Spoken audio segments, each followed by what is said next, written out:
live.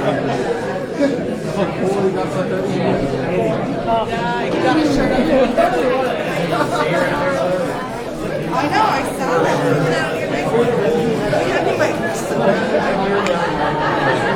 I'm just going to leave it right there, if you don't mind. And then just, I don't think it should mess with it too much if it just flips, so it should be good. Thank you.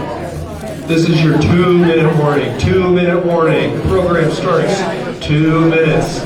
Once again, popcorn, pizza, water. Then we will get rolling.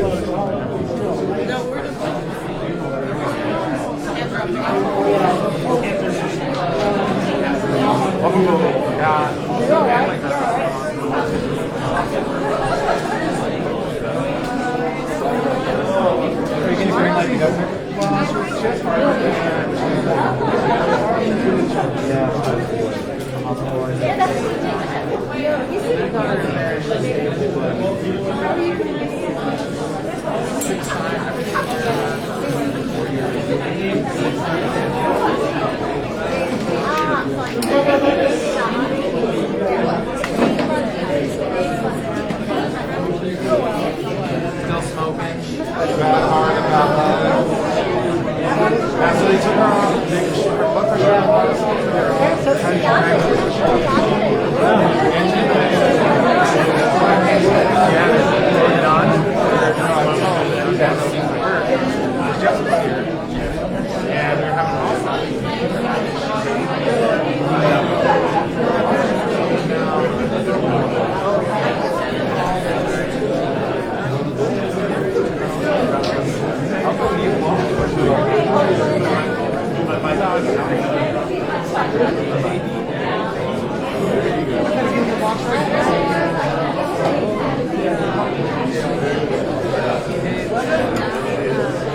What's the time for that?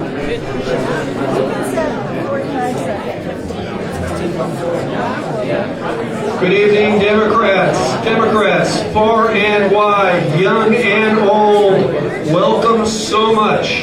Welcome so much to the first ever combo plate of 3 House districts coming together to celebrate us being Democrats, to show off our great slate of candidates, and to pat ourselves on the back for being Democrats. We are Democrats. We are the best there is. Nobody does it better. We are smart, we are wise, we are compassionate, we are stylish, we are cultured, and we are inclusive. My name is Kip Shirotis. I'm actually House District 8 resident.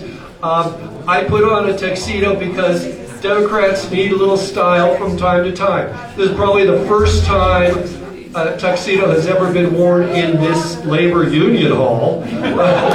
Usually they kick tuxedos out the door in the labor union hall, but tonight I wanted to show some class because you out there are classy. And thank you for coming tonight. My objective is as follows. As MC, I'm going to roll the program as fast as we can. We've got a lot of good people, great people, superior people to introduce and to hear from.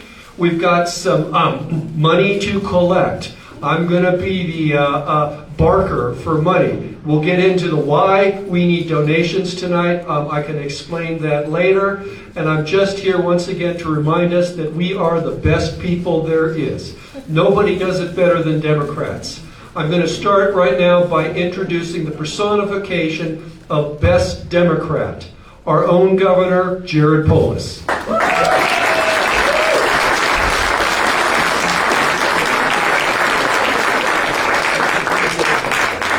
So I began this morning in beautiful Mancos, Colorado at 7:50, visiting Mancos Elementary School in the shadows of Mancos High School, which is the oldest continuously operating high school in the state, in 1907. Now, before you say, what about East, because I know we're in Denver, it started in 1889, but it moved in 1925, so it's no longer its original location. So Mancos is the oldest continuing operating high school. And I got to chat with the elementary school students, of course reminding me of my own kids. Their last week of school is this week as well. This was their second to last. The hope, the excitement on their faces. They're getting advanced to a new grade level, new summer. And then to hear the news this afternoon. Uvalde, Texas, 14 elementary school students will never get to enjoy this summer or a new grade. Their families will never be able to hold them close again. So I wanted to begin with a moment of silence for the 15 lives lost, 14 students, 1 teacher in Uvalde, Texas at Robb Elementary.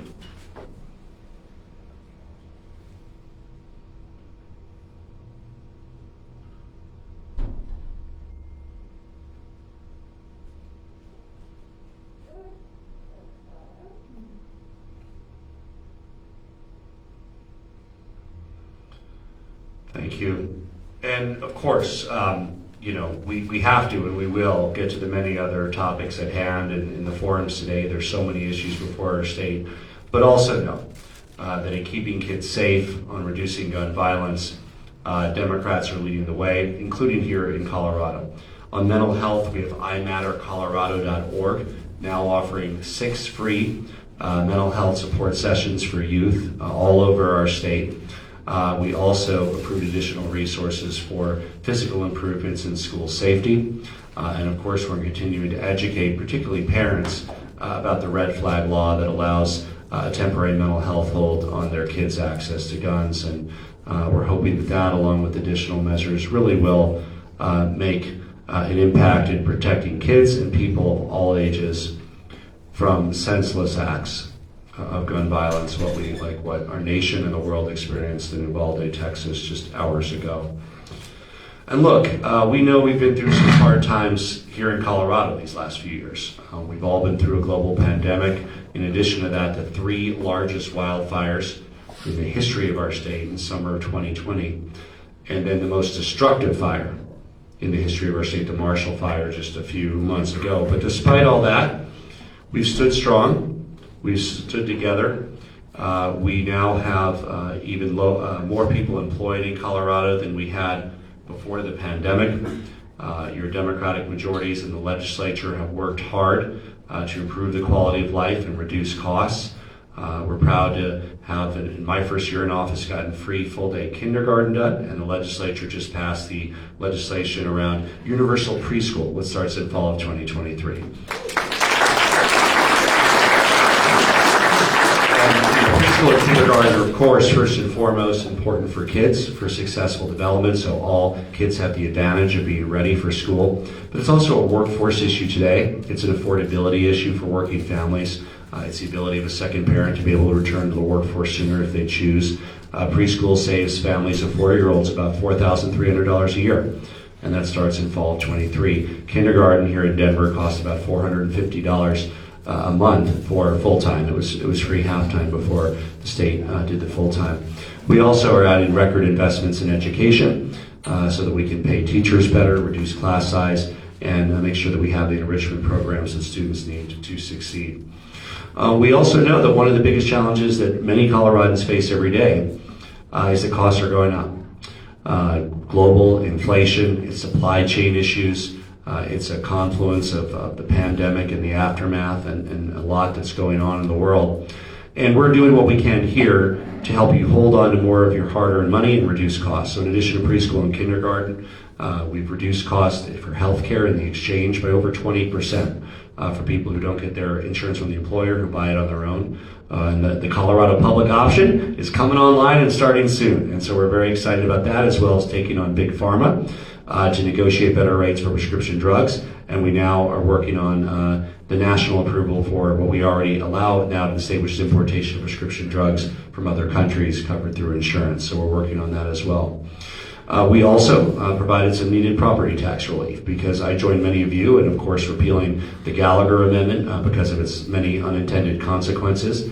But as a result, we want to make sure that Coloradans aren't priced out of where they live, especially seniors on a fixed income, simply because of appreciation. So we have the senior homestead exemption, property tax relief for every homeowner, and now for the first time, remember, the senior homestead exemption is wonderful for seniors who qualify, but we also now are going to provide assistance for lower income seniors who rent. and they will get a tax credit of up to $1,000 as well, and many of our lower income seniors need it the most. Now look, there's a lot to be excited about what's been done, but there is that much more work ahead. This election fundamentally, and you're going to hear of a lot of great candidates tonight, and you know what, they're all great. I think I know most of them, and whoever comes out of the primaries, they are going to be the best candidates for the job. And it makes an enormous difference in our state who serves in these positions, because we want to move forward rather than backward. With renewable energy, we're on track to achieve 80% renewable energy by 2030. That's just 7.5 more years, 100% by 2040. Working with workers in the fossil fuel industry to help transition to opportunities in new and emerging sectors. We want to move forward with reducing costs for Coloradans, with affordable daycare and affordable health care, and making sure that we can have a place where everybody can thrive, no matter who you are, no matter where you live, no matter who you love, no matter whether your family has been here for thousands of years, as our Native American brothers and sisters have, or whether you arrived last week from Africa or from Mexico or from China. There's a place for you in Colorado, and we celebrate our diversity as a strength in our state, because we know that we are better when we bring our life experiences to the table and build an even stronger and more resilient and more amazing state.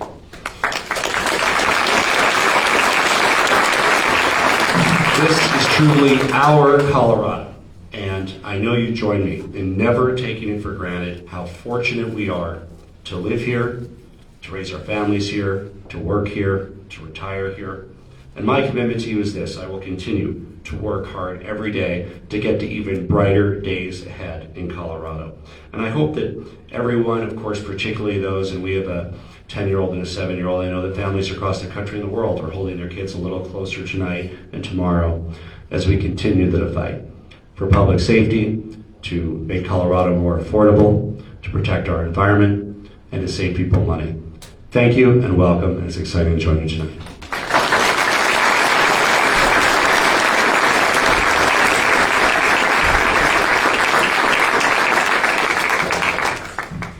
Ladies, we have the best and brightest here in this room and here in this state. Look at the other side, GOP. GOP these days stands for Goofballs on Parade. It doesn't mean that we sit on our hands in November and do nothing. We have to show the state, the voters of this state, that the Democrats come with realistic aims, compassion, wisdom.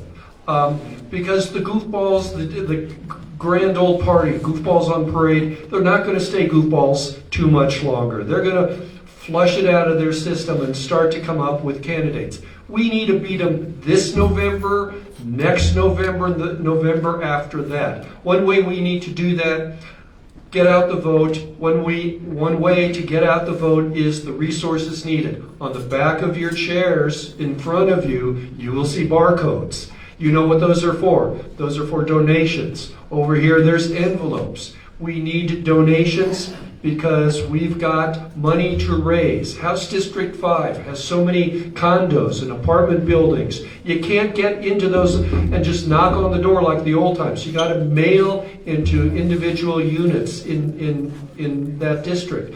So Democrats will need money this year to get out the vote strong as it always has been. So you'll hear more of this commercial as we go on. But let me continue now with candidates for other offices.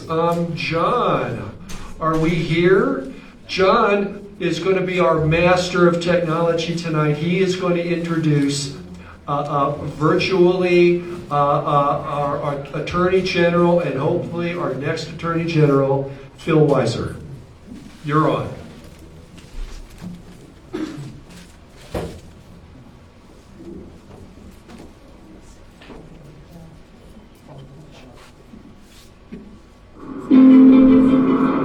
We're living in a really challenging time.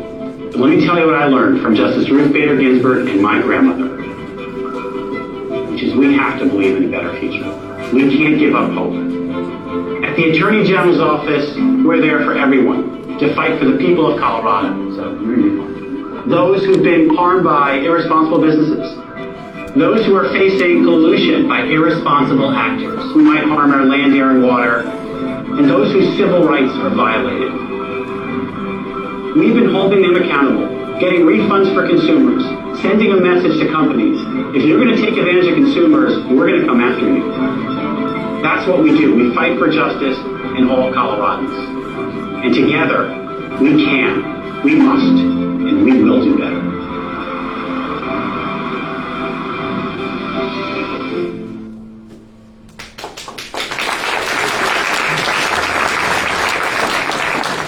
Bill Weiser wishes he could be here tonight, but he's got a state to defend the laws of these days. So no Phil in person, but there you go. Next candidate we have Secretary of State, John. Roll it for Jenna. Hello friends, I'm Jenna Griswold, Colorado Secretary of State. In 2018, you nominated me to be a champion for voting rights. We won a historic race, and I'm the first Democrat to win this seat in 60 years. As Secretary of State, I'm proud of my work to protect the right to vote. We passed automatic voter registration, increased drop boxes by over 55%, added voting centers, and guaranteed voting access on every public university and tribal lands. While overseeing 4 successful elections, I expanded voter access and maintained our gold standard in election security. When the pandemic hit, Colorado helped states across the nation improve their vote-by-mail programs. And here in our state, we saw over 86.5% of active voters cast a ballot in 2020.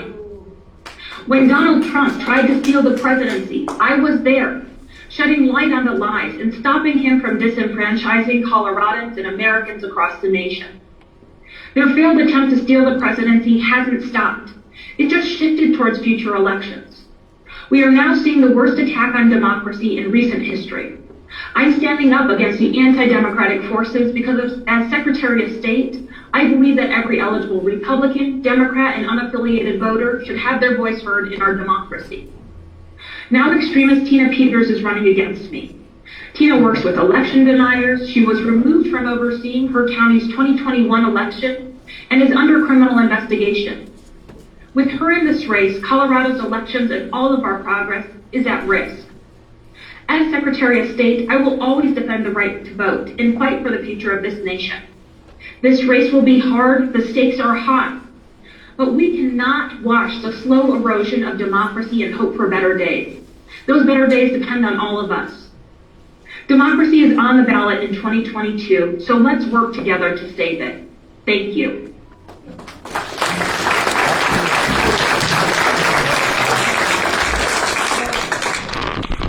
There's no more important reason to vote for Democrats this November than what Jenna just said. Democracy is taking a hit around the world.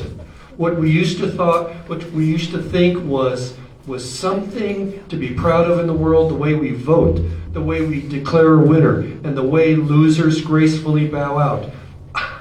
We're eroding. We need to capture that. We need to get her back in. Look at the people she's running against. There's no clearer choice in my mind or in your mind. So, again, pat yourselves on the back for believing in democracy and believing in the electoral process. Our next candidate via a video, State Treasurer. Please, John, please run it for Dave Young. Hello, Denver Democrats. Dave Young here, your State Treasurer. I'm sorry I can't be there with you tonight, but I appreciate the opportunity to say a few remarks. You know, we're working very hard on 2 big initiatives in the Treasury. I'm trying to launch and we'll pilot in October the Colorado Secure Savings Program, which is a retirement savings program for up to 1 million people here in the state of Colorado who work in the private sector, mostly in moderate to low-income jobs that don't have a way to save for retirement. That program is going to pilot in October and launch fully in 2023. We've also launched the Climber Small Business Loan Program, a $250 million small business loan program for businesses in every county of the state. We're working hard to keep your taxpayer dollars safe and return unclaimed property dollars to you. I know we're working hard to win this election. I'm going to count on your support as we march together to victory in November. Thanks so much for your work. See you on the campaign trail. Oh, the wonders of video, the wonders of video. Folks standing in the back there, don't be shy. There are some seats because we're going to get rolling soon for CD1 candidate discussion, we'll call it. So, if you wouldn't mind, please find a seat. Meanwhile, I'll once again remind you that this event is, among other things, a fundraiser for House District 5. Rita, are you here? Rita, introduce yourself and tell the crowd your donation. I believe in this whole concept, and I understand totally what House District 5 faces, having prior been the treasurer here in Denver. So I took a little money from a real estate transaction and donated $500 for tonight. It made it.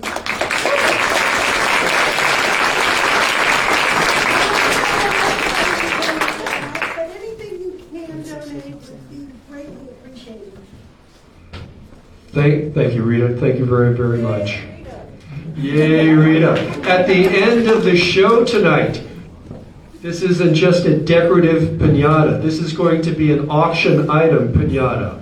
We will bid on this for you to take it home and put a picture on the piñata of any Republican you wish. And then smack the hell out of it. Just smack the hell out of it. There's chocolate inside, so that gives you encouragement to smack the hell out of it. Because, sorry, they deserve it. They deserve it these days. We're going to go now into the first congressional district, if we're all ready. I'm hoping we're all ready. Just a quick history lesson. I'm a Denver native. The first congressional district of Colorado has been represented for decades and decades of superior people. Diana DeGette right now. Before Diana DeGette, someone named Pat Schroeder. Before someone named Pat Schroeder, Byron Rogers. Before someone named Byron Rogers, there was Lawrence Lewis. Before Lawrence Lewis, there was Shafroth, William Shafroth. That goes back to the year 1900.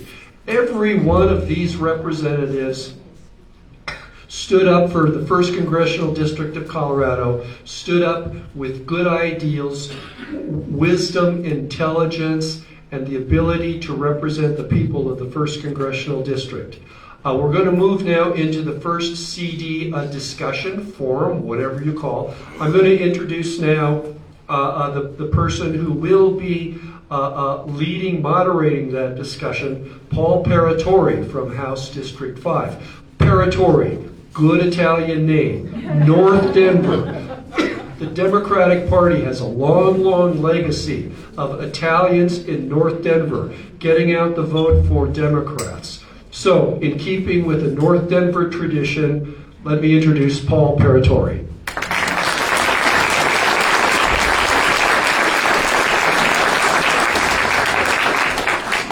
Thank you very much, Kip. As Kip told you, my name is Paul Paratori. I'm the chair of House District 5, and I will be moderating the discussion/Q&A portion of tonight's meeting. At this time, we can have our candidates go ahead and come up.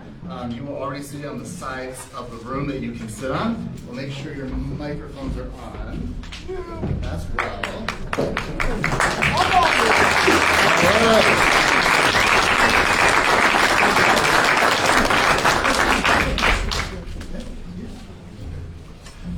Welcome. So tonight we are, as has been mentioned, having a discussion for the first Congressional House District of Colorado.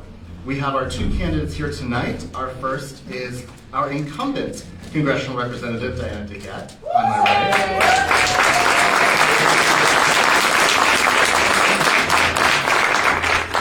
And to my left we have Neal Walia, who is our...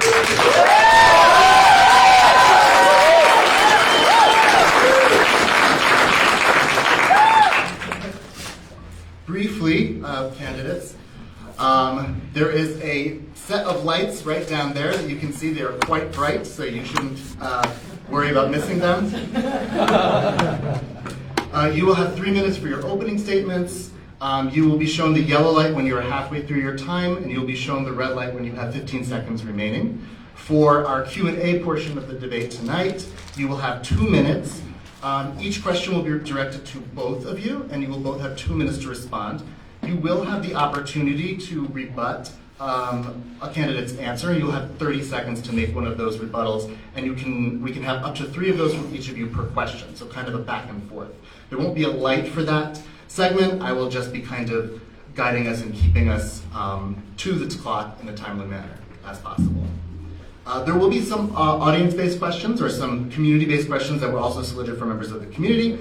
Those may be addressed to both of you or may be addressed specifically to a candidate as well. As this is a joint effort by House District 4, 5, and 8, we just want to remind everybody, including our candidates that are discussing tonight, that is a reflection on our district, and we believe very much so in the mantra of our professionalism and the integrity of our party.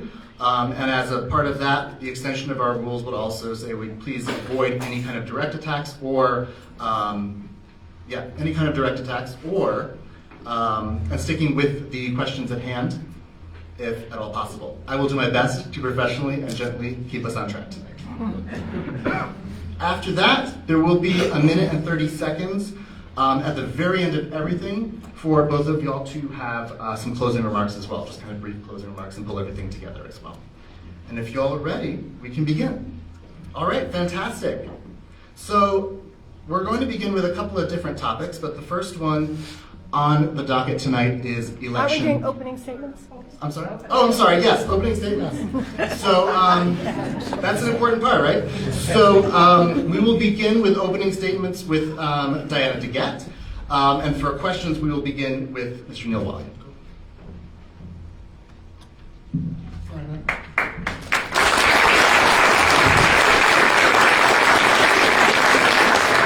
Thank you so much, and thanks to all of you for coming. Thanks to District 5 and cohorts for hosting this. I have a speech tonight. I left it in my little binder there. You all know my record. You know how I fight for you. 18 children are dead in Texas. It's up to 18 now. And it's hard for all of us to come and go about our business over and over and over again in moments like this. You know, in Congress, we send our thoughts and prayers. Then we have a moment of silence on the House floor. Some years ago, I stopped doing the moment of silence because it's too late for a moment of silence. We have to act. That's right. We have to pass gun safety legislation, an issue that I have fought for my entire career. And it's so easy to give up hope. My God, we had Columbine. We had Sandy Hook. We had the Aurora Theater. We had the Boulder grocery store that my daughter lives 1 block or about a mile from, and whose shopping day is that day of the shooting, okay? We've been doing this for too long, and yet somehow we can't pass an assault rifle ban. We can't pass a high-capacity magazine ban. We can't pass a background check. So it's easy to lose hope, but I don't lose hope because I believe truth wins out. I want to tell you about my friend and my role model, John Lewis. He used to get up in the Democratic caucus every time something like this happened. He's the man who almost died crossing the Edmund Pettus Bridge. And he would say, never give up and never give in. And we can't do that. The lives of these little kids are too important. So what do? We keep fighting. It worked for us here in Colorado in the 1990s. I was the floor leader in the State House on gun safety legislation, and I was put in fear of my life. The Republican legislature killed all of our bills that year, but guess what? The voters acted. The voters voted, and they voted in a Democratic legislature. And since then, we passed HB 22-1086, the Vote Without Fear Act. We passed the Red Flag Bill. We passed a bill limiting high-capacity magazines, and we passed the background check bill. And guess what? people lost their races for that, and that's too bad. So here's what we have to do, my friends. Today, tomorrow, in November, and just like Kip said, next year and the year after, we have to win. We have to elect Democrats at every level, and we have to elect Democrats in U.S. House District 7 and 8, and we have to keep the House, and we have to win 60 votes in the Senate, or we have to eliminate the filibuster, and that's the way it is. Thank you.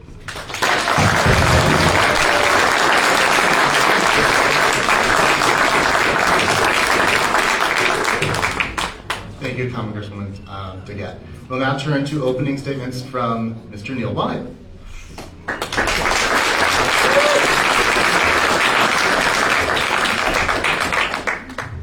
Good evening, everyone. My name is Neal Walia. I'm a progressive Democrat, and I'm running for Congress in Colorado's 1st Congressional District in Denver, Colorado.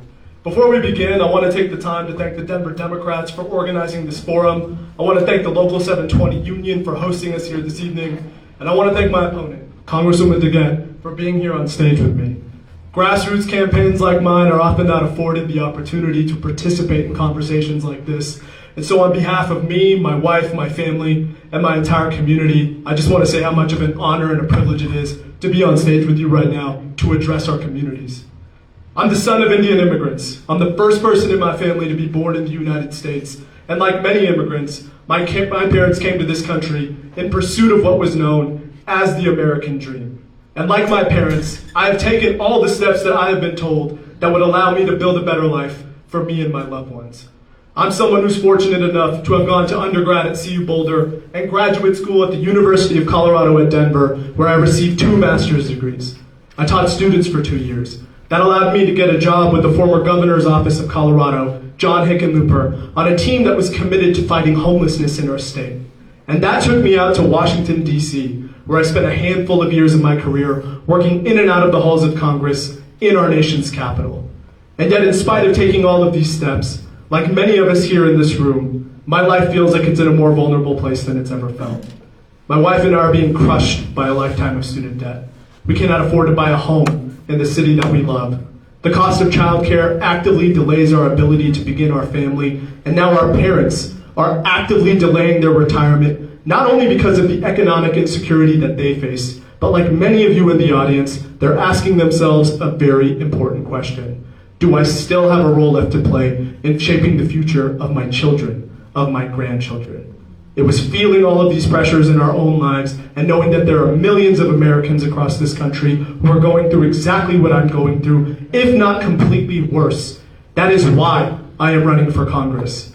Our communities deserve to have a representative who lives the struggles of their constituents, but more importantly, will fight to fix them as if their lives depended on it, because my life does. Now, tonight, you all are going to have the opportunity to hear the different visions that Congresswoman DeGette and I have for our communities once we're elected into office.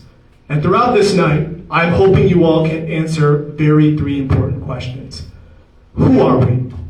Who do we want to be? And what are we willing to fight for?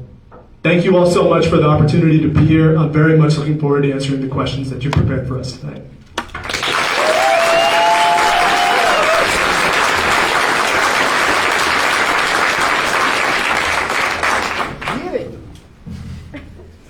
Thank you, Mr. Walia, as well, for your impassioned comments. All right. Having had our opening statements, we will now move to the substance of our discussion, which are a number of questions for our candidates to answer. The first question we're going to talk about has to do with election integrity. As our Secretary of State most eloquently put, there's a lot that is under attack right now. Many key public figures and a significant portion of the voting public have embraced conspiracy theories after the 2020 election, and the 2021 Colorado Political Climate Survey identified that 68% of voters believed that Colorado elections would be done fairly. However, only 49% believe that to be true for federal elections.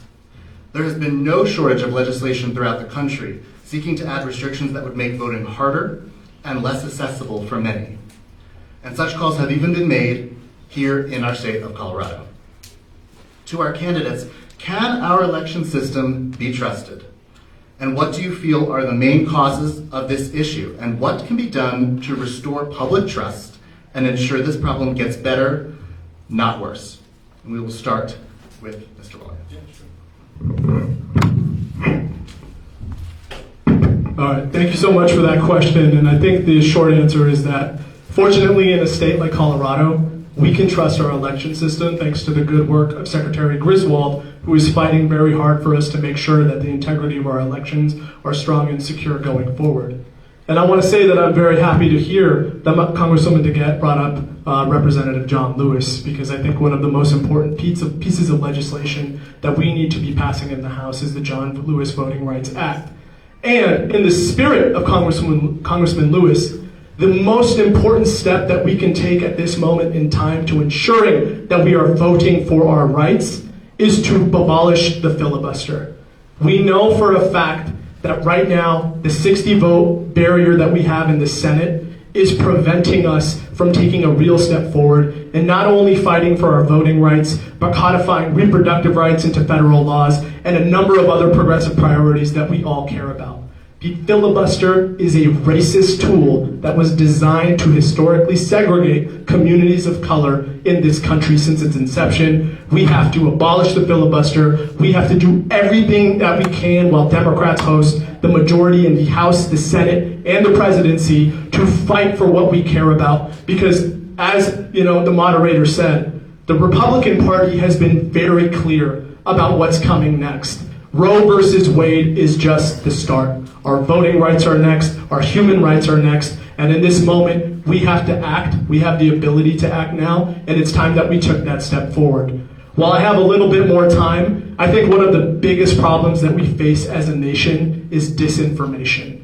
It is the idea that our elections are insecure. It is the idea that rights that we have or the freedoms that we have are under attack when the reality is that many of us know that they're not. We have to commit to investments into education. We have to commit to culturally combating disinformation. And I think doing these things will allow us to secure our election integrity going forward.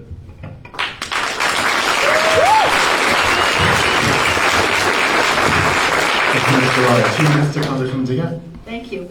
Well, I agree. Colorado's elections are some of the safest and fairest in the country. And in addition, on a bipartisan basis, we have worked to make sure they're accessible. We're one of the states that has the universal vote by mail, where everybody can vote, and even unaffiliated voters can vote in the primary. And I would, though, say that nationwide, our elections are pretty safe and secure nationwide as well. The disinformation, the distrust came from one person, Donald Trump, and his supporters, and we have to work every day to stop that here in Colorado and nationwide. The John Lewis Voting Rights Act is a good way to start. That bill, which I was an original co-sponsor of, actually did pass the House, and it's stuck in the Senate. Another bill that's really critical is the For the People Act, H.R. 1. That's a broad election reform bill that has many things about voter registration, access to the ballot, and public funding for elections, which I am a strong supporter of as well. That bill also passed the House and is stuck in the Senate. And I agree with Mr. Walia that the Senate should abolish the filibuster because 60 is not Democratic. 50 plus 1 is Democratic, right? Am I right about that? Yeah. So that's what we have to do. But guess what? Chuck Schumer doesn't do what I tell him to do, if you can believe that. And what we need to do is what Stacey Abrams did in Georgia last time, and the two senators, Senator Warnock and Senator Ossoff. And we need to fight every day to pass the John Lewis Act and the For the People Act. And we also need to overcome any barriers they try to put up against us in Colorado, in Georgia, or any place else, so we can make sure everybody qualified to vote casts their ballot in November.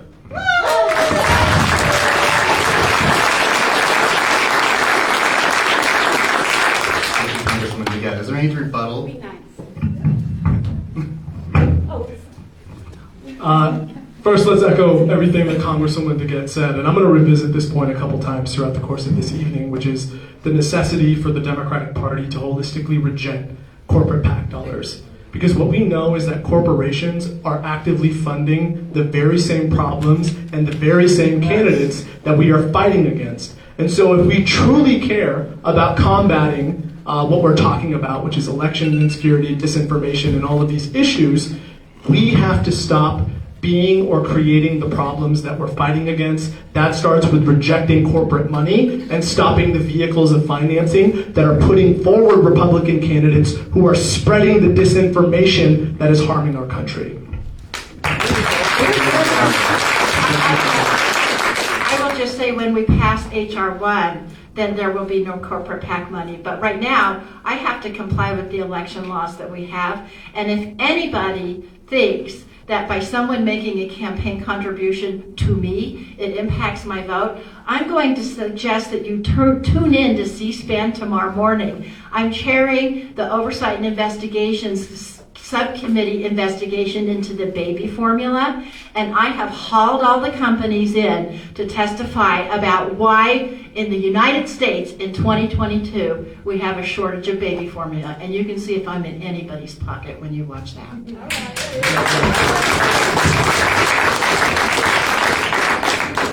Thank you, Congresswoman DeGette.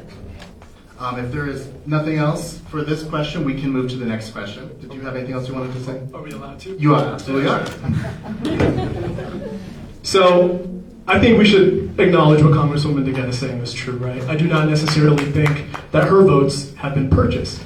But we are talking about a corporate system that is not just buying her vote, and which I'm not trying to say, but they are buying the votes of the majority of people in the House and Senate. And so although I can say that it is admirable that Congresswoman DeGette as an individual has not allowed the corporate influence to necessarily pervade her decision making, that's not the case across the House. That is not the case that's happening in the Senate. And so rejecting corporate PAC money isn't just about the individual vote. It is about fueling the systems of corruption and inequality that are rampant in American politics. And so I will simply just echo that it is more than just one individual vote. Rejecting corporate PAC dollars enhances our entire democracy, and the Democratic Party has to take more aggressive steps to walking the walk.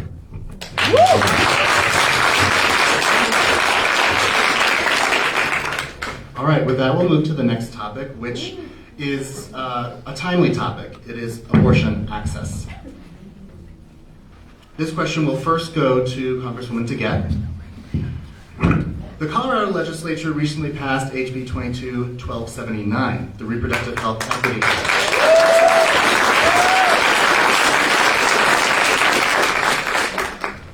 This law protects the rights of individuals in Colorado to make reproductive health decisions without government interference. It is likely that Roe v. Wade will be overturned in full or in part this Supreme Court judicial session. Is the Colorado bill enough to protect abortion access in our state? Have Democrats already missed the opportunity to protect abortion access at the federal level? And what will you do to ensure that our state is not threatened? This question's been weighing so heavily on my mind because, as most of you know, I've been an active advocate for a full woman's right to make her own reproductive health care decisions, including abortion, for my entire career, even before I was in politics. When I was in the Colorado legislature, I passed the bubble bill to allow people to get clinic access through a Republican-controlled legislature, and it's been upheld by the Supreme Court twice. When I got to Congress, I was fighting every day for a woman's right to reproductive decisions. And now I'm the co-chair of the pro-choice caucus. Most people don't realize when I got to Congress, the Congress had 30 anti-choice Democrats, 30 anti-choice Democrats. We didn't have a pro-choice majority in the U.S. House until 2018. So what did I do for all those years?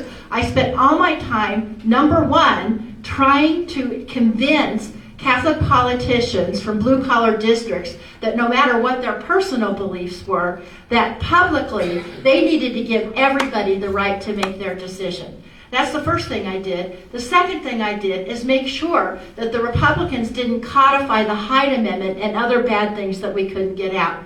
And it worked. I managed to keep language out of the Affordable Care Act that would have restricted people's ability to get insurance for abortions. So in 2018, when we finally got the pro-choice majority, along with 4 or 5 people that I personally convinced to change their opinion, we decided to go for a ride with that. And in this year, when we had a Democratic president, we passed a bill to codify Roe versus Wade. And I was directly responsible for getting that bill on the floor and getting the votes to pass it through the House. We also, we also stripped the Hyde Amendment from all the appropriations bills this year for the first time. And we're going to do it again. But you know, it's that pesky Senate again. And that's why we do have to eliminate the filibuster and why we have to fight every day to make sure we hold the House and to make sure we win more seats in the U.S. Senate. Thank you.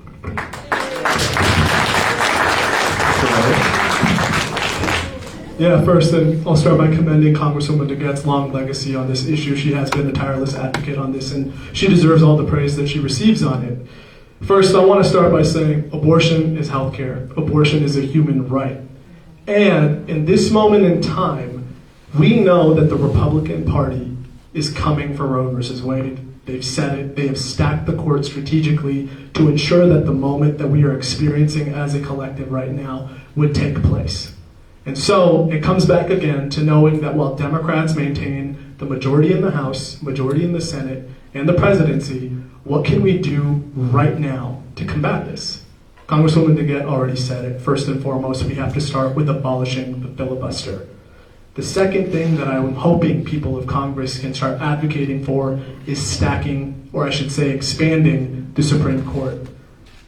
The Republican Party is fighting fire with fire. And unless we start doing the same thing and doing everything in our arsenal to combat the conservative majority on the Supreme Court with more progressive Supreme Court justices, Roe versus Wade will just be the start. Brown versus Board of Education is next, as well as a number of other rights that we are experiencing. Second, we have to stop taking money from corporations, and there are a large number of corporate established Democrats who are taking corporate money from those who are fueling anti-choice PACs, but also anti-choice Republican candidates that are creating the problem that we are fighting against.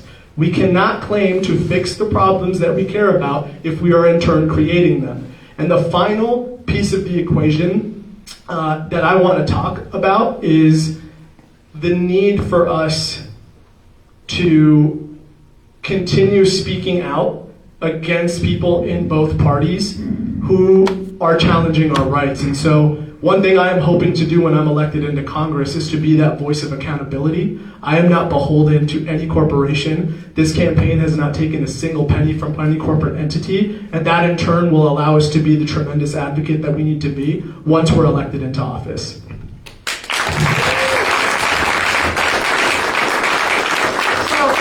So I just want to add a little bit to all the things we're saying about the Senate and the court. That's all true, but for now, what we have to stop against really bad legislation passing is the U.S. House of Representatives. I told you we passed the bill to codify Roe versus Wade. We stripped the Hyde Amendment out of the appropriations bills, but when the Republicans control the House, here's some of the bills they introduced. In the 115th Congress, the Sanctity of Life Act, say no more. The Parental Notification and Intervention Act. No Taxpayer Funding for Abortion and Abortion Insurance Full Disclosure Act. Taxpayer Conscience Protection Act. Protecting Life and Integrity in Research, which would have stopped fetal tissue research, which has led to many, many vaccines, including the coronavirus vaccine. So our bulwark against all of this is keeping the U.S. House in 2022. And that is what I'm committed to doing, because, as well as fighting all of these other battles. Because when we keep a pro-choice majority in the House, when we take the Senate I hope we eliminate the filibuster. When the voters speak, that's when we can solve this problem.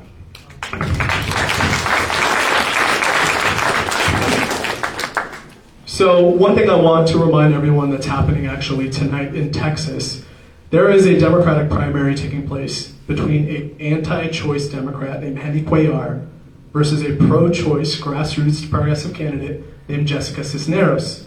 And in the past month, senior Democratic leadership, including Speaker Pelosi and Representative Jim Clyburn, have been actively supporting an anti-choice Democrat in Henry Cuellar. So I just want to kind of paint a picture that says, yes, of course, we know that the Republican Party is not in favor of pro-choice, and we know what they're coming for, but there is a desperate need for us to improve the leadership and the efficacy in the Democratic Party. And while, again, we have the majority in this brief window of time, we have to take every action in our power to make sure that we codify this into law. And I am very concerned that in this moment, we are shooting ourselves in the foot by making sure that a Democrat who is anti-choice is being elected into the House. The margins are so thin on everything that we vote on, and as a party in this moment, we are supporting an anti-choice candidate. We have work to do as a Democratic Party moving forward, and once I'm elected into office, I hope to be the voice of accountability that sees the Democratic Party improve as a whole.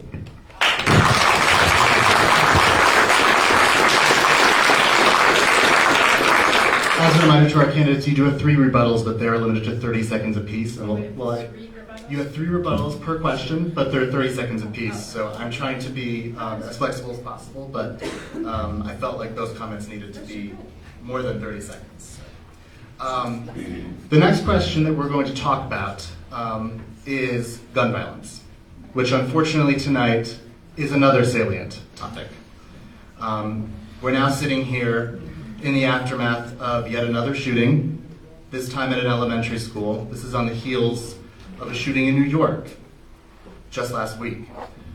As of this year, gun violence is the leading cause of death in the United States for our children. And out of all of the guns that are owned in the entire world for non-military purposes, 40% of them are in the United States.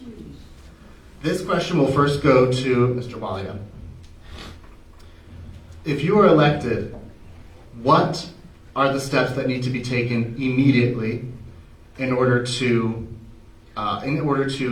solve the problem of gun violence? And how will we overcome the stalemate that is running on 20, 30, even 40 years of deadlock in Congress?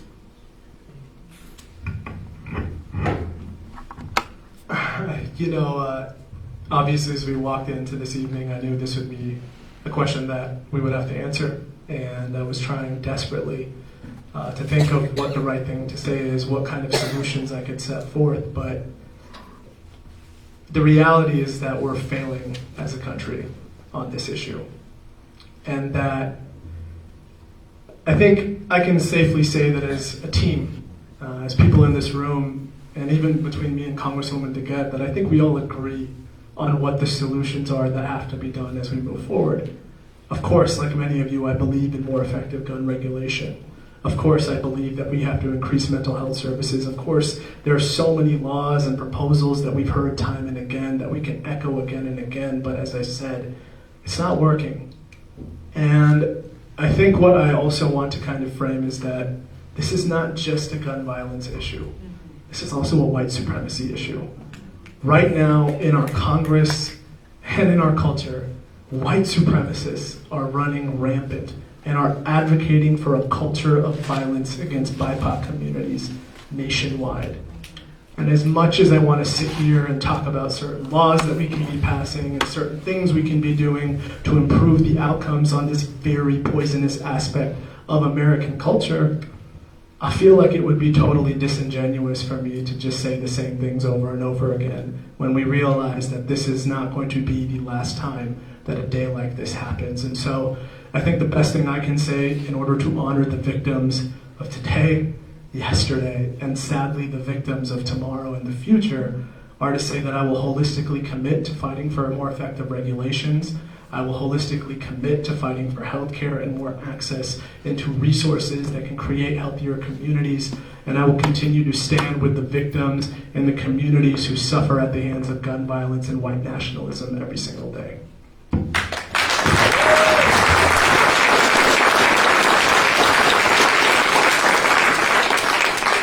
Well, I thought this issue was so important that I jettisoned my opening statement to talk to you about gun violence. And I'm sitting here trying to think what else I can tell you.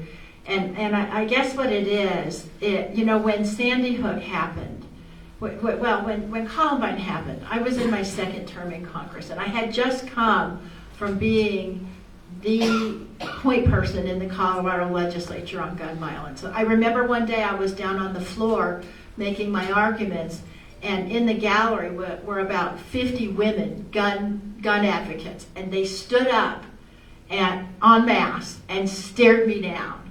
I've been threatened by the NRA, I've had death threats, and I've been threatened. They particularly pick out women politicians. They say we don't know how guns work. They say we don't know the terminology. And so I actually went and learned how AR-15s work. I learned how they make high-capacity magazines. And you know what? There is no place for these things in our society. We can talk about such important issues like mental health and getting more resources and so on. But the thing all of these people have in common, they all used a gun. In the Aurora Theater, we had SWAT team members and military members in that theater who were trained. But that shooter had high-capacity magazines, and so he was able to mow down a whole theater of people within seconds. And that's why we can never give up and we can never give in. And what's the answer? We have to elect politicians who will actually make this happen. Now there is some hope, because before, the NRA and the gun manufacturers used to have control over the ballot box. But now we have a lot of groups, Everytown, Gabby Gifford's group, all these other groups that are pushing back on the other side. And I just hope, I know Mr. Walia does not intend to stop contributions from groups like that, but it's important that we fight on the same turf to say, this, we can't become numb. This can never happen again.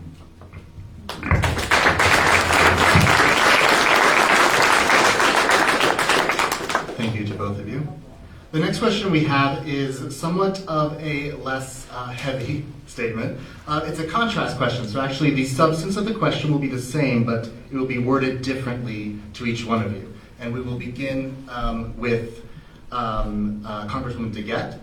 To Congresswoman DeGette, incumbents who are facing primary challengers are often criticized for losing their focus to the system. And some voters may feel that when you're in DC for a long period of time, or spent too much of a part of DC, become a part of the institution and all of its insiders, movers, shakers, and thus are not as effective as you could be. How would you respond to such concerns? Well, the first thing I'll say is, I'm a Denver girl. I'm a fourth generation Denverite, and I grew up here. And people say to me, how often do you get home? I say, are you kidding me? Where would you be? Denver, Colorado, or Washington, D.C., really? I mean, I come home pretty much every weekend. And so I am in the community, and I have roots in the community that I have had for many, many years. I don't take anything for granted. I'm always a little bit shocked when my opponents say, oh, thank you for debating me, because that's part of the system. I always debate my opponents because I think I deserve to prove to you why I should be rehired every 2 years. And I hope I'm doing that tonight. In the meantime, though, we do need people who can figure out, for example, like I did, when President Biden took office, I knew that we only needed 50+1 votes in the Senate to disapprove the methane rule that Trump did. So I did a bill. It was one of the two biggest bills to stop these emissions in the history of our country. I did a bill and I passed it into law and I got it signed by President Biden to curb methane emissions, and it's in effect today. Now, that's the kind of insider information you can have, and you can still be effective. I'll give you one more example. I told you we had a vote to codify Roe versus Wade. The morning after the Texas decision or the Supreme Court decision on Texas, I called up Speaker Pelosi on her cell phone. I said, Nancy, we knew this day might come, the pro-choice caucus. We have a bill, the Women's Health Protection Act. We have 203 co-sponsors, and I will guarantee you, if we put this up on the floor next week, I will have the 218 votes to pass it. She said, okay, Diana, thanks a lot. 1 hour later, she put out a press release saying this bill will be up on the floor next week. And then it was, and we passed it with 218 votes. That would not have happened to a junior member of Congress. For one thing, Nancy wouldn't have believed that they had counted the votes. So that's the advantage that experience gives you, but I agree, you still have to stay very involved in your community. Thank you, Congresswoman DeGette. To Mr. Walia, the question that you would receive is, some voters may be concerned by your lack of experience as an elected official working in a legislature, and they may also be concerned that as a newcomer to Congress, you would not have the seniority and influence as a long-term incumbent. And how would you address those concerns? Yeah, that's a great question. And I think what I'll start by saying is saying what I said in my introduction, which is I spent 5 years of my career working in Washington, D.C., in and out of the halls of Congress. And so when it comes to direct work experience, this is something that I'm very familiar with. It is a space that I know well, and it is a space that I believe I can be a tremendous leader in. And I think when we're talking both in the earlier question about seniority, right, and being in Congress for a long time, I once again want to bring back the topic of corporate PAC money. Because once again, we have this conversation about knowing that the same corporations that are harming our country and our communities, they're actively funding both parties at the same time. That is a main reason for why we have the gridlock that we've experienced in Washington, D.C. Once again, this is not a conversation about individuals, it is a conversation about systems, and if we know that the corporate PAC influence is fracturing our national politics, it is incumbent upon us for us to take a major step away from that. Now, the question of one thing I want everyone to answer in this moment: has the seniority of our leadership in our district prevented the cost of housing from reaching record levels high? Has it prevented the cost of health care from bankrupting the American family? Has it prevented your lives from becoming more vulnerable and more economically insecure? And if the answer is no, then I want you all to think about what is going to happen when in the June 28th Democratic primary, we elect our district's first person of color to ever represent this district, when we elect the only federal representative in this entire state who has never accepted a penny of corporate PAC dollars and send them into the halls of Congress.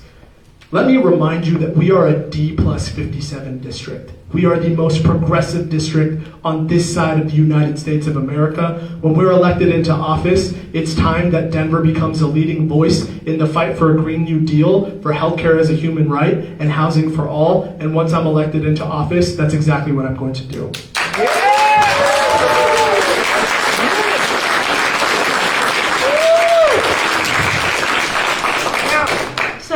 So here's a place where I really am getting things done for the 1st Congressional District, which is now pretty much Denver. Last year, for the first time in over 10 years, members were able to direct spending to projects within their districts. Homelessness was something I've worked on for the bulk of my career, even again when I was practicing law before I went to Congress. And I saw the opportunity to take this really serious problem that we're facing in Denver and to actually make an impact on it. And so working with many of the community-based organizations that I've known for years, organizations like the Coalition for the Homeless, Urban Peak, Denver Health, I was actually able to get $13 million to go directly to those organizations to develop housing and wraparound services like mental health for the homeless. This year, my member-directed spending projects, I'm building on that, and I've also targeted homelessness and the related issues, and I have requested $40 million this year. So that's something I've just directly done when I could, which was this last 2 years.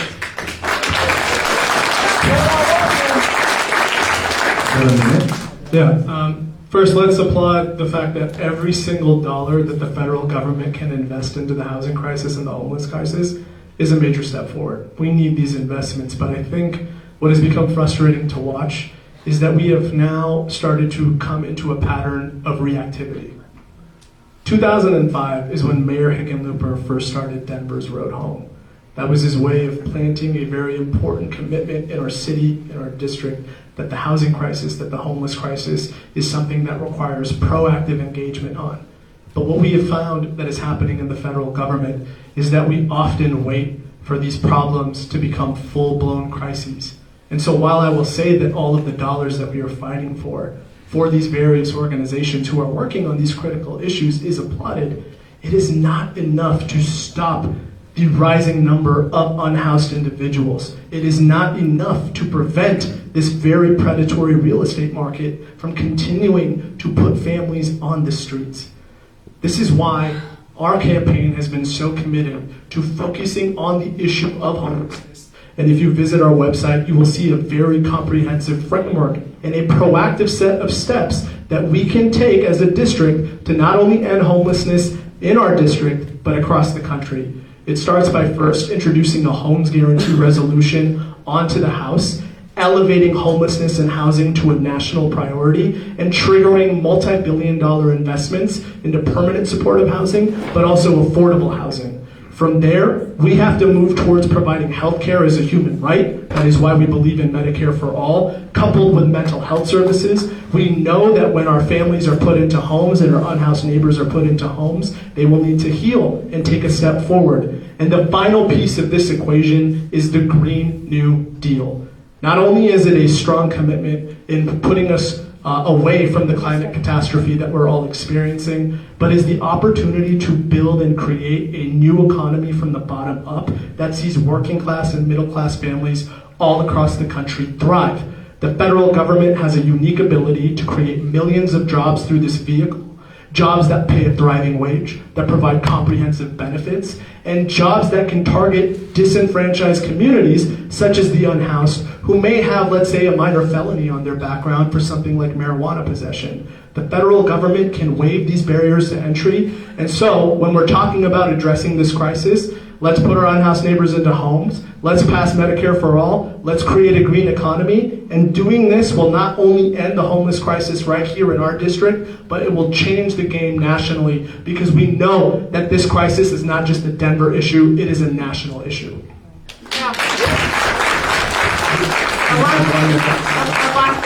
A lot there to unpack. I'll just say this. This is one thing, as a politician, I'm not interested in just supporting ideas. I'm interested in getting stuff done. The Green New Deal, I support many of their goals, but I'm not sure if you're aware of this. The Green New Deal is a resolution. What that means is, if we pass the Green New Deal, do you know what our climate goal would be in law?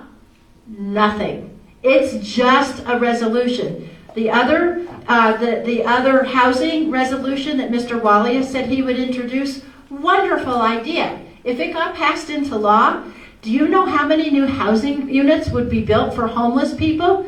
0, because it's just a resolution. I prefer, on climate change, for example. Climate change is an existential threat to us, to our children, and to my new little grandbaby Eva. And I want to tell you, I have a bill that will take us to the same goals, the same emissions goals as the Green New Deal by 2035. That's an actual bill. And I'm working on getting bipartisan, bicameral support on it right now, because if we could pass that, it actually would bend the curve and set standards so we could get to 0 emissions. I agree with all these housing ideas too, but we actually have to have policies in law and money in law to build the units. And P.S. I'm a original co-sponsor of the Medicare for All bill too, and we need to do that too.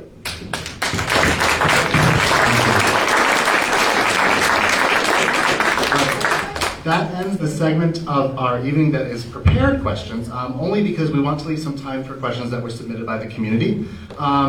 We will, time allowing, have at least one or two questions that are for both candidates, but also one or two questions, or one question that is for each candidate specifically. For those questions, you will have your full time to respond, and there will not be a back and forth necessarily for that question. And so the next person to receive a question is Mr. Walia. And what I have here is a question submitted by Julius. The question is, while progressive goals align with my values, several of them seem unrealistic to achieve in today's Washington, exactly as they are. How will you balance advocating for your ideal goals with the pragmatism and compromise necessary to push things through? Thank you, Julius, for the question. I'll just start by saying that every single thing, every single right that we have fought for the course of generations once started as an idea. And it took a tremendous amount of leadership, sacrifice, and advocacy for us to turn these ideas into reality. And we'll go back on the Green New Deal as one of the case in points. We should talk about the fact that there are 20 members in Congress who have signed on as sponsors to the Green New Deal, as well as a number of national organizations that are racial justice focused, that are labor focused, that are human rights focused, who acknowledge that the climate catastrophe is the greatest existential threat that we receive as a public, and that the Green New Deal is the most effective path forward to mitigating this crisis. And so I'll also talk about the fact that this concept that I think we're kind of alluding to when it comes to the topic of bipartisanship, working across the aisle, I think it's time for us to realize that that is no longer possible in today's Washington, D.C. The Republican Party is not interested in collaborating with Democrats on a single issue. They have effectively become the party of no, and the corporate money that both parties receives will effectively ensure that no matter what happens, the gridlock in Washington, D.C. will continue. And so that's why my commitment is to knowing that once I'm going to Washington, D.C., it's not enough anymore to just put your pen on a piece of legislation. We need to take the power of the 1st Congressional District, and we need to stand with community, with local government, state, and federal actors, both here in Colorado and regionally, and use the power of advocacy and organizing to empower those communities and our leaders to make change and to move forward towards the idealistic goals that we all want to see happen. It is possible in our lifetime to see a Green New Deal be signed into law. It is possible for healthcare to become a human right, and it is definitely possible to make the investments necessary that sees homelessness in this country ends. And I think one of the things that makes me uniquely equipped to do this is being detached and not being connected to any private or corporate interest. I will go to Washington, D.C. and lead on my values and my ideals. And I think everyone in this room would agree that it is time to stop doing things the way we have been doing for the last several decades and take a real step forward and be ambitious in the goals that we have and what we are fighting for. Thank you.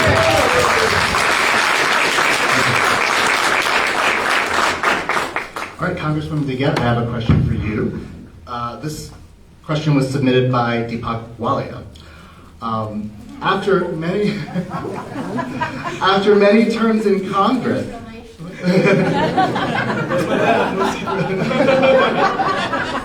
with all due respect, respectfully, with many terms in Congress, District 1, some voters may be concerned that you take them for granted and take their votes for granted. If not, would you please explain to the audience in the last 25 years how many times you have visited and or how you have connected with your voters in your district in person? Well, when I go over to the grocery store every weekend, I connect with voters When I go over to my alma mater, South High School, and talk to the students there, I connect with voters. When I go over to Swansea, Elyria, and Globeville, and talk to the community residents about the contamination that is in their areas, I'm connecting with the voters. I take my job as in Congress seriously. And the other thing that's really great about this district, I tell people in Washington all the time, this is the best congressional district in the country because it's so diverse. We have everything here. We have wealth. We have great poverty. We have racial and gender diversity. And we have everything in between. And it's an exciting district to represent because there's always a new challenge. And I take that very seriously. Something else I want to point out, I'll just pretend this is a town hall meeting for a minute, but I do in-person and telephone town hall meetings on a regular basis. On my last telephone town hall meeting a couple of weeks ago, we had over 13,000 people on the phone. And so we do that, but also I have a wonderful staff here in Denver. Joe, could you stand up? She gets embarrassed. This is Joe Middleton. She's my chief of staff. And over the pandemic, we helped thousands of our constituents with housing, with unemployment, with Social Security, and everything else. And so we're there all the time in the community, and I'm proud of that because I get to represent the place I grew up in. I just want to say one thing about bipartisanship because that came up. I agree, it's pretty toxic in Washington right now, but I will say this, if bipartisanship is dead in everything, I think that's a shame. And I'll give you one example. I'm the co-chair of the Diabetes Caucus in Congress. My daughter Francesca has diabetes. And we're working on a bill right now, House and Senate, Susan Collins, Jean Shaheen, Tom Reed, and me, bipartisan, bicameral, to lower insulin prices to $35 a bottle. We actually think we can pass that and get it to the president.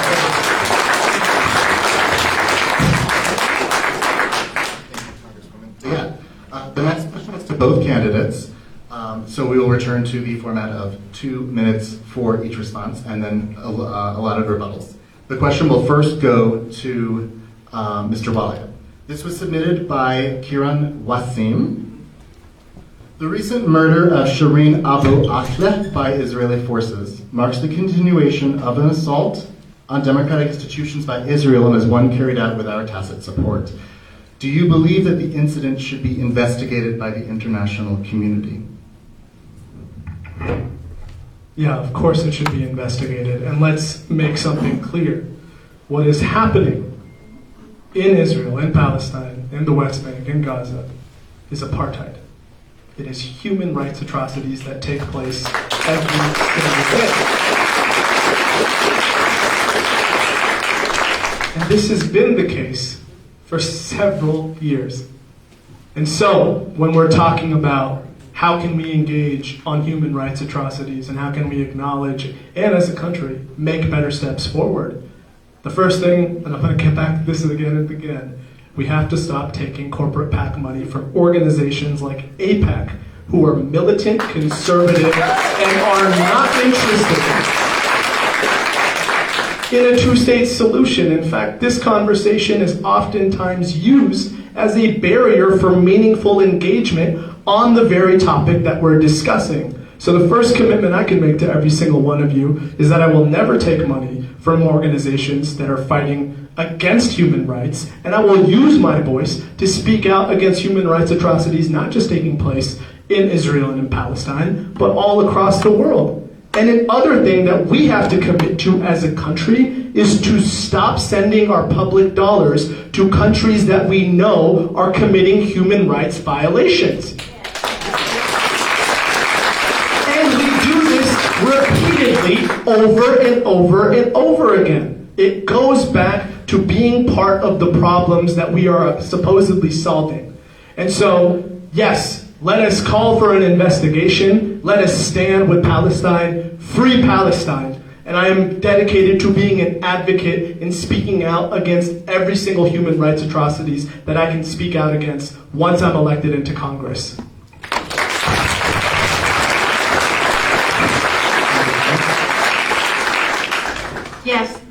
Yes, obviously this death should be investigated by the international community as a human rights abuse. But more than that, we need to remain committed to a two-state solution in Israel and between Israel and Palestine. And I want to tell you, I've been to Israel twice now. And the last time I went, I actually went with a group named J Street. Some of you may have heard about them. But they're a group that strongly supports the two-state solution. And I went and I saw the settlements that are happening. And these settlements are causing increasing pressure on the whole ability to have a two-state solution. So one thing I think we need to immediately work with our government and our State Department to put pressure on Israel to stop the settlements and to reverse those, because that is stopping our ability to have a two-state solution. But I will say one more thing, because my grandfather's parents were Jews, and they were ejected from Poland during the pogroms in the early 20th century, late 19th century. Israel was first conceived as a homeland for the Jews. When you think about what happened to Jews in World War II, we can't have any more anti-Semitism, we can't have any more racism, but we also can't have that racism against Palestinians. That's simply wrong and it's inhumane. And so here's what I see as a U.S. senior elected official. I see my role as to advocate strongly for the two-state solution and to do everything I can to make sure every individual living in those lands has full human rights and can live their life the way they want to. And that's what we should all be working together. It's not Israel versus Palestine. We need homelands for both, and we need a two-state solution.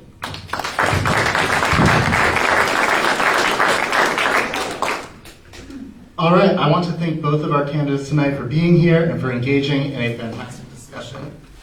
We have just enough time for closing remarks, and for that we will begin with Congresswoman DeGette. You have 1 minute and 30 seconds.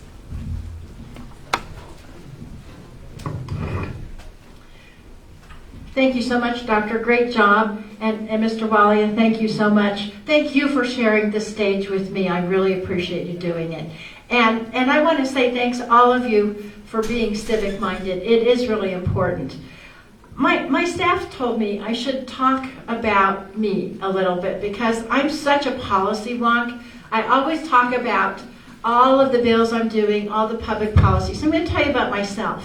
As I said, I grew up right here in Denver. I'm the oldest of 5 kids. My youngest sibling is 6.5 years younger than I am. Maybe that's why I'm the co-chair of the pro-choice caucus. But I grew up with a single mom who was a kindergarten teacher in the DPS. And when I was 13 years old, I decided I wanted to become a storefront lawyer, a civil rights lawyer, to help right the injustices of society. We had no lawyers in our family. So I went on to college. I got a scholarship for public interest law to New York University Law School, and I moved home the next day and I started my law practice, fighting for justice. I became a public defender and I fought for justice. Eventually, I decided I could do more representing people in elected office than I could just doing one case at a time. So that's what I did. That's what I do today. I fight for justice every single day, and I please implore you, help join me in this fight. March with me to keep the House and to take the 8th and the 7th congressional districts in Colorado so that we can continue to bend that arc that Martin Luther King talked so eloquently about, and so that we can have all the justice that our children and our grandchildren deserve. Thank you.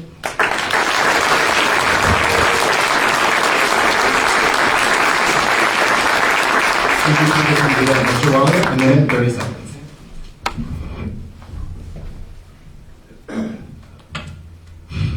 Thank you all so much again for giving me the opportunity to be here tonight. The most rewarding experience of the campaign has been the opportunity to be present in our communities, in our neighborhoods, talking with our neighbors about what we want our futures to look like together. Time and again, I've been inspired by the communities of our district. Communities like the Latinx community in the North Side, who are actively fighting against a wave of gentrification that is destroying their heritage. Our neighbors in Globeville and Elyria, Swansea, who champion environmental justice every single day. From individuals like Pastor Bob and Mrs. Eddy at the Agape Church in 5 Points, who are working hand in hand with their neighbors to build affordable housing and create a new economy for all of us to thrive in. As we move forward from today, there will be those who dismiss us. But what I know now is what I have always known about the communities of our district. We are ready to take a real step forward. We are ready to be a leading voice in the fight for a green economy, in the fight for healthcare as a human right, and in the fight for housing for all. Thank you all so much again for the opportunity to be here today. Thank you so much to Congresswoman DeGette for giving me this honor. Tonight, I am asking you for your trust. Please vote for Neal Walia in the June 28th Democratic primary. Thank you. Thank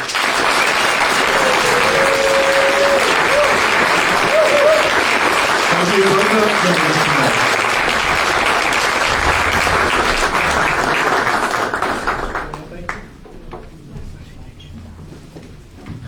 And thank you all for being a fantastic audience. We will transition into the final segment, or one of the final segments of our evening, and that is to introduce our candidates for CU Regent. And Kip is going to come and take the mic from me. I appreciate your attention and participation in our discussion tonight. First, give a hand, please, for Paul. He moderated this with style and class and grace. We appreciate your efforts, Paul. There you are. Go, Paul. Go, Paul. Go, Paul. All right. Next race is up. CU Board of Regents. What's the big deal with CU Board of Regents? Well, there's a guy named Eastman who was a professor, visiting professor at CU. What the heck was he thinking? What the heck was CU thinking?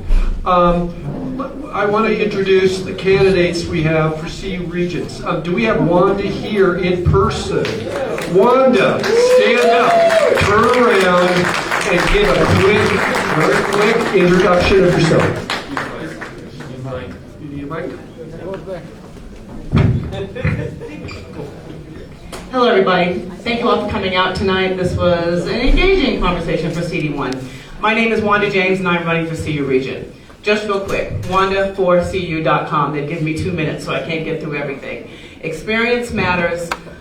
I graduated from CU 36 years ago today. Thank you. I was also the first black woman commissioned at the University of Colorado through CU's Naval ROTC program. I went on to become a naval officer, a corporate executive, and my husband and I have been small business owners now for over 25 years. My politics and my background in the Democratic Party go deep. I have worked for Barack Obama's National Finance Committee. I've worked for Kamala Harris on her Finance Committee, and I was the campaign manager for Congressman Jared Polis, who you all know now as Governor Jared Polis. So I have done a lot here in Colorado. The University of Colorado has been meaningful to me. I have sat on the alumni boards. I have been a part of the structure and speaking at the University of Colorado to poli-sci students, to the law school. And for those of you that don't know or don't recognize, my husband and I are also the first African Americans legally licensed to sell cannabis in America. What that means is, thank you. What that means is not that it is about cannabis, but it's about ending the drug war. What we have done here in Denver, Colorado, 5 years ago, or 6 years ago, 34% of the arrests in Denver, Colorado were black for possession. Have you guys seen 34% of black Americans anywhere in Denver? Exactly.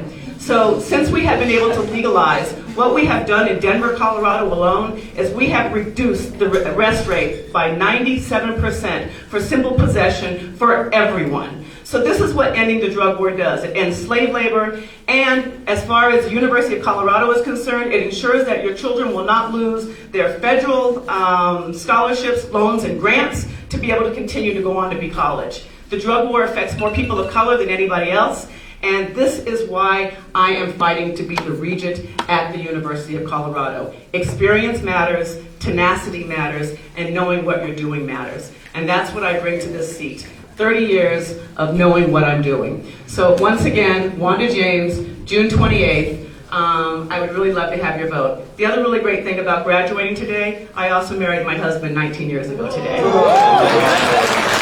thank you.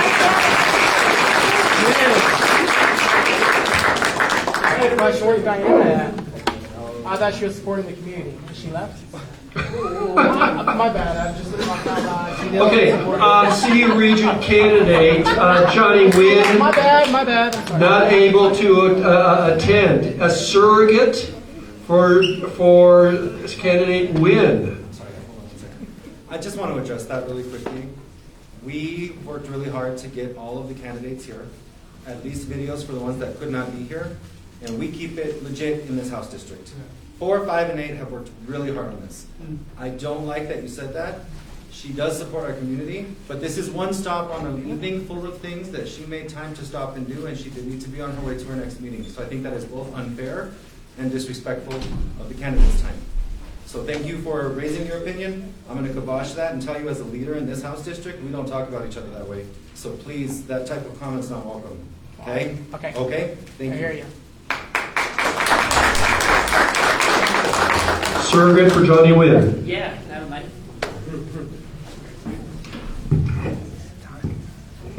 I'm going to stand up here next to Johnny Wynn's photo, because obviously I'm not him. Hello everybody, my name is Deepadesha. I am a surrogate for Johnny Wynn. He can't make it today because he's at his best friend's wedding. He will be back tomorrow. He dearly misses you, but he sent, probably not the best person to be here, but I'm excited to tell you a little bit about Johnny.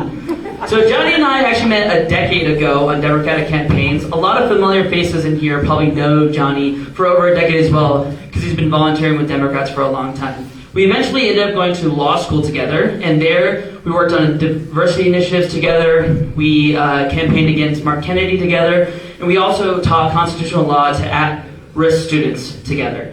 And that Mark Kennedy story, that brings me to one of Johnny's best qualities. If you don't know, Mark Kennedy was the president, thank God he's no longer, was the president of the CU system. He was this kind of radical right-wing candidate that the Republicans chose from originally Minnesota and in North Dakota.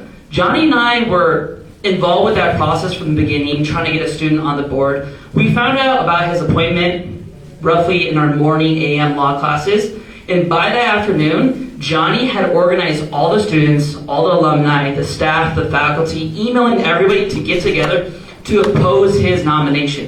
And that's the kind of guy Johnny is. Also, I think it's really apt that we're here today in the Union Hall. Johnny is the only candidate endorsed by the Working Families Party, and one of his top platforms is to make sure that the workers of CU are unionized and can collectively bargain. So he's a big supporter of union rights. I also want to highlight he would be the only Democratic attorney on the CU Board of Regents. He's a practicing attorney right now in Denver. He would be the first Vietnamese person elected in Colorado, the first openly gay CU region as well. What the other highlights the one? Oh, that's the red light. Well, yeah, anyways, we will have, it's, 2 minutes is quick.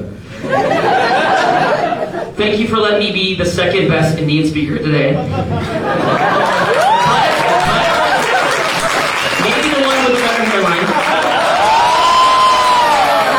Neal and I know each other from Taylor's wedding. It's all good. I will be in the back with with Johnny's flyers and stuff. If you could come by the table, help sign up, check out Johnny's stuff, that'd be great. Again, Johnny Wynn for CU Regent.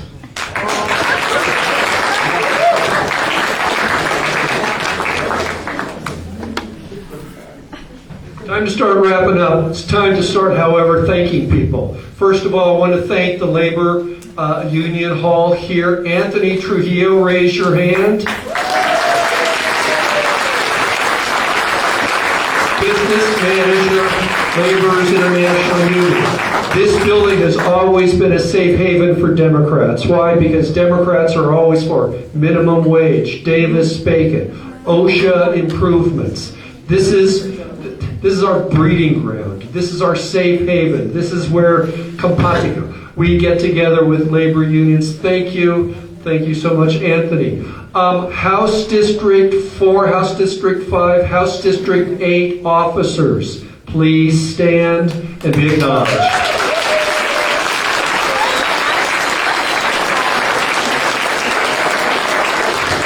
These are people, they're crazy. They do this for free. Why? Because they believe in Democrats. They believe in getting out the vote. Democratic Party, what's our strength in the 1st Congressional District? Getting people out to vote. How do we do that? Because of people like the officers. How do they do that? Because they have the resources to do that. How do they have the resources to do that? Because people like you donate. You see the barcodes on the back of the chairs? That's one way to donate. You see envelopes in that yellow at the end of this, go over. I mean, whatever's in your pocket, whatever's in your wallet, throw in there. You know, during caucus times, we do buck bags. Anything helps. Anything helps. And I'll finish with the piñata behind me. Go for it. Okay, but I just want to say there's 2 barcodes, just to make sure you know. One barcode is donations directly to HD5, which HD4 and HD8 are thrilled to help HD5. But one barcode is for HD4's barbecue and silent auction. That will be June 13th. We're going to be at Moss Chaos and Call to Arms Brewery, wonderful barbecue silent auction. So hit both barcodes. Join us all. Come join and have fun with the Democrats. But if you really want to be special, a piñata behind me filled with chocolate, not just Snickers bars, I'm sure. Toblerone. It's got to be Toblerone in there. Suggested retail price on this piñata, $50. Can I hear a bid, an opening bid, please, to take this gentleman in the very decorative, stylish fedora? He's a Democrat. He's got style. 50, 55, 55, 60, 60, 65, 70. Can I hear 70? Oh, Rita, 75? 100. Can we go higher? 110. Can we go 110 for this? Come on. You can like put Trump's picture up. Beat the hell out of it. Lauren Boebert. Put her, beat the hell out of her. And, you know, Republicans, they deserve to be swatted. And what better way to swat them and then enjoy the chocolate inside? So, we have $100 pledge. $100 going once, $100, 110. We can do 110. Do I hear it? 120. 120 to beat the hell out of Republicans. 120. 120 it is. Rita. 130. Do I hear 130? 130. Ladies, gentlemen, Democrats, far and wide, young and old, thank you so much for this evening. Thank you for coming. Rita, you're the winner. You're the winner. Last thought, pat yourself on the back. Pat the person next to you, pat them on the back, because we are Democrats and there's no better people on the planet. Thank you once again for coming tonight. We are adjourned.